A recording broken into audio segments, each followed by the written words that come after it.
So it's been a few minutes since you played here. Yeah. What's it? I mean, just kind of what was it like coming back and coming back to where? Oh man, it was kind of surreal. Coming back, seeing all the new facilities and things and such like that. It was pretty big time. I mean, it was something that I always watched from afar. Always watching the guys from afar, and I knew that any given opportunity that it was a right fit, I would love to be able to come back and give back to the university that gave me so much. Did you try to come back before? Were there any opportunities? Or? Well, there was always some talks here and there, but it was never really a real true opportunity, being that how this contract stuff and all that kind of stuff goes. So, it just worked out where it was a perfect timing and it was a perfect storm. You're a West Coast guy too, right? Yes, sir. I mean, so how is the coming back part? I mean, how much did you kind of maybe help some of these coaches along to what to expect here? Well, they were kind of getting acclimated before me. So me being the last full-time hire, I came in and it just kind of, brought the energy and bringing what being a Spartan dog means and all that type of stuff. Obviously going along with Coach Hawk here, so we just kind of showing the guys the old ways of how we used to do things and kind of mixing it with the new ways. Did you always want to be a coach? Yes, I think that was I'm God chosen for that. I mean, I couldn't see myself doing too much other than that, coaching. That's my life, and I love it. Yeah. What were your impressions of Jonathan Smith's program out there at Oregon State that you got to see, and was that at all part of the calculation to come work for him? Oh, yes. Well, Coach Smith and I are born and raised from the same city. Mm-hmm. We're both born and raised in Pasadena, California, so we go back. We just never got a chance to really coach with each other. Now, coaching against him and recruiting against him. Quick story, he's been at my home. He's recruited my younger brother when he was at the University of Idaho. So, we always had connection there, and so it was easy for me, being that knowing Coach Smith and his history of being a real family guy, real business orientated. He's a guy that's always 3 steps ahead in whatever he's doing. So he's always been known like that. So going against him at Oregon State just recently, it was always a big game plan week. You know what I'm saying? He put a lot of stress on us as a defense. So you coached about half the Pac-12. What was it like? I mean, to see it come to an end like that, and I guess just some thoughts overall on your experience there, and it was tremendous just to see a whole conference kind of crumble like that. Being that I had the opportunity to coach at 6 of the different places in the Pac-12, and just seeing it just kind of disintegrate in front of our eyes. So it was it didn't seem real until it happened. So it just happened to be that, this opportunity came, like I said, it was a perfect storm at the right time. Yeah, I asked a bunch of the other assistants this, but how much does that background with Pac-12 teams help you guys in the new Big Ten? Well, I think it'll help out tremendously. Just a different aspect on going to get those skill position guys that were in the Pac-12 that were highly noted and things and such like that. And then me being a West Coast guy that went to school here, now coaching here, it brings a little bit of added, like, hey, it's okay to leave home for mama and come out here and ball out, that type of thing. What about the room you inherited? Chance stepped up as a true freshman last year, and you got some other guys with experience. I guess just overall what you see. No, I'm excited. This group is eager. They're willing to work. They want to be really good. So I'm happy at the situation that we're in. I mean, we're gonna obviously, like every program there is in the nation, we're gonna look to try to enhance the room always. But these guys that we got working here now, they're working their tails off, and they're getting better and better each day. So that's one thing I'm real proud of. I see these guys are growing every day.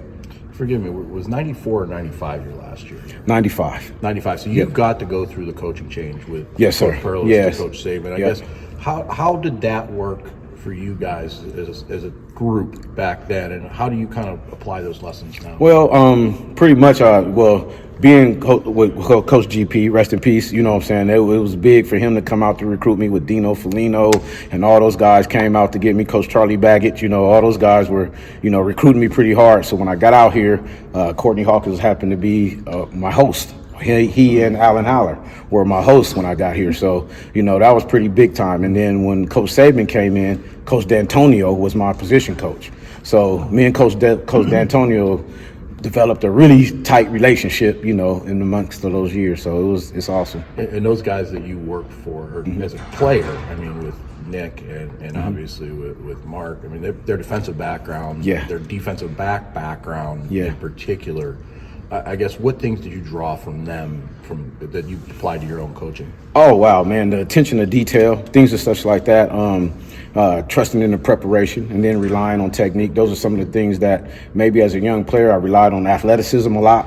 And then when Coach Saban came in and Coach D'Antonio kind of honed me down, like, hey, calm down, let's walk down the hill and let's play all the routes instead of just running down and playing one of the routes. So, trusting in the preparation and relying on the technique, definitely. So Charlie Baggett, guys, he's still around here quite a bit. Foligno used to live around here recently. I don't know if he still does, and of course D'Antonio. Yeah. Have you seen those guys since? Yeah, I got to see Coach D'Antonio. He came up and took a spin around, and we got to chop it up a little bit in the weight room and talk about it, and get to see each other. I've got a call from Coach Foligno. He's promised. Hopefully he's here this Saturday at the game. He said he was going to probably try to show up. And Coach Baggett, I've talked to him on the phone. So, I'm sure those guys are going to get around here at some point in time. Probably a little different than some of the other new places that you've gone to in the past. Oh yeah, definitely. You could definitely feel the home welcome warming. Here it's a great place and a great feeling to be appreciated and anticipated to help things get better. Were you surprised how much things have changed downtown? Oh, wow, so super impressed. I mean, just like surprised and kind of ventured on to like BJ's. Where's that? At the Eastwood Shopping Center or something like that or whatever. I'm like, whoa, none of this was over here. Like, wait a minute. Where's the 7-Eleven that was over here? Where's the Quality Dairy at? Stuff has gone and moved around and everything. So it's been great. Like you said, you couldn't really control things, I said, but would this, if you wouldn't have been able to come back and coach you, would that have felt like a box unchecked to you? Or was it a goal, I guess? Maybe a better way to put it? Yeah, it was always a 1-2. It was always a 1-2. So, being at a 1-2, I guess you can consider it was a goal, but it was always knew that if the opportunity didn't come, it wasn't meant. So now when the opportunity came, and I called this at like 12 o'clock, like, man, it's the perfect time, perfect storm. What's your relationship, coaching with Blue, like, and you guys splitting up the second? I guess, how does that work? Yeah, it's awesome. It's awesome. It's kind of like we mix and match. I mean, Blue coaches all positions, and I coach all positions. So getting the knowledge from him, from knowing that he's been working with Coach Smith a long time, and knowing what Coach Smith expects and things and such like that, he's just a knowledge well for me. So I just kind of dig in his back pocket, and he digs in my back pocket, and we kind of trade ideas and trade techniques, because I used to go against him a lot, as far as in recruiting and on the field and those type of things. So he's put out a ton of DBs, and, I like to keep that thing going here.